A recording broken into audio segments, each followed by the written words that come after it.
Salam, selamat pagi Bapak Ibu Saudara-saudari yang dikasihi oleh Tuhan kita Yesus Kristus. Berjumpa kembali bersama saya Neti Suryana Jingi, mahasiswi semester 4 dalam sarapan rohani SDT Paulus Jakarta. Pada pagi hari ini saya akan membagikan kebenaran firman Tuhan. Namun sebelum itu saya mengajak kita semua berdoa. Mari kita berdoa.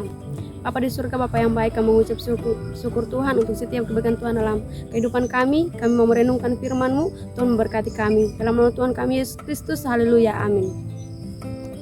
Bapak Ibu yang diberkati Tuhan kita Yesus Kristus, firman Tuhan pada pagi hari ini saya berikan tema, yaitu tetaplah berdoa. Doa seringkali tidak melepaskan kita dari masalah. Tetapi doa dapat memberi kita kekuatan untuk menghadapi setiap masalah kita. Doa bukan jalan terakhir. Doa harus menjadi yang pertama dan utama dalam kehidupan kita sebagai orang percaya. Oleh karena itu, doa bukan sekedar soal kata-kata, tetapi juga soal tindakan. Terwujudnya sebuah doa seringkali merupakan kerjasama antara anugerah Tuhan dengan usaha kita. Percuma misalnya kita berdoa supaya terhindar dari pencobaan, tetapi kita terus-menerus hidup dalam dosa. Percuma kita berdoa supaya mendapat pekerjaan, tetapi kita tidak mau berusaha. Percuma kita berdoa supaya orang-orang miskin ditolong, tetapi kita sendiri tidak mau menolong orang yang ada di depan kita, yang jelas-jelas membutuhkan bantuan kita. Bapak, Ibu, Saudara-saudari yang diberkati Tuhan kita Yesus Kristus, ada 3 kebenaran mengapa kita harus berdoa. Kebenaran yang pertama, karena itu perintah dari Tuhan. Mari kita baca dalam 1 Tesalonika 5 ayat yang ke-17 hingga 18. Demikian firman Tuhan, bersukacitalah senantiasa, tetaplah berdoa, mengucap syukurlah dalam segala hal, sebab itulah yang dikehendaki Allah di dalam Kristus Yesus bagi kamu. Berdoa bukan pilihan atau himbauan. Berdoa adalah sebuah perintah. Firman Tuhan berkata, tetaplah berdoa, mengucap syukurlah dalam segala hal. Sebab itulah yang dikehendaki Allah di dalam Kristus Yesus bagi kamu. Berdoa haruslah menjadi hal yang penting dalam kehidupan kita. Lebih dari segala pekerjaan apapun.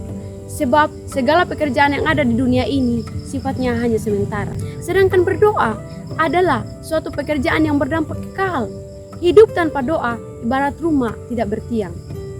Dapatkah sebuah rumah berdiri tegak bila tidak ada tiang yang mendukungnya? Mustahil.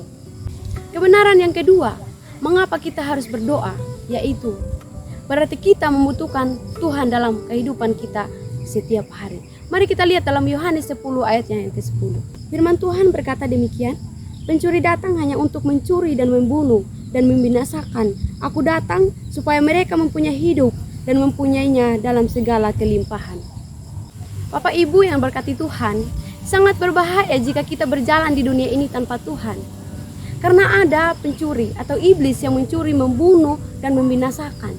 Iblis sangat suka kepada orang yang tidak suka berdoa.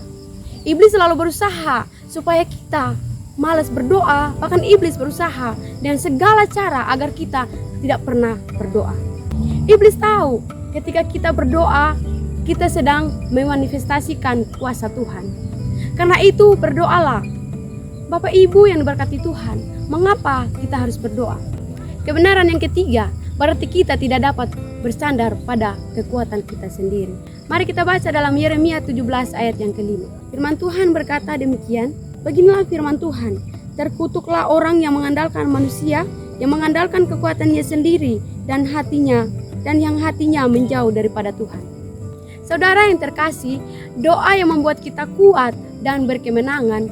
Banyak orang yang jatuh dan gagal karena tidak berdoa. Orang yang selalu mengandalkan Tuhan akan diberkati, sedangkan orang yang mengandalkan kekuatannya sendiri tidak akan diberkati. Doa bukan sekedar soal kata-kata, tetapi juga soal tindakan yang orang biasa katakan orat labora. Oleh sebab itu, jangan pernah berhenti berdoa. Bapak, Ibu, Saudara-saudari yang diberkati Tuhan, ada seorang pemuda yang protes kepada Tuhan ketika melihat seorang anak gelandangan yang tengah kelaparan di pinggir jalan. Tuhan, kenapa engkau membiarkan kemalangan menimpa anak itu? Serunya. Lalu Tuhan menjawab, itulah yang menjadi tugasmu.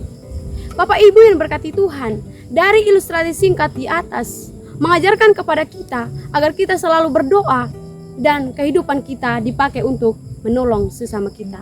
Tuhan Yesus memberkati. Amin.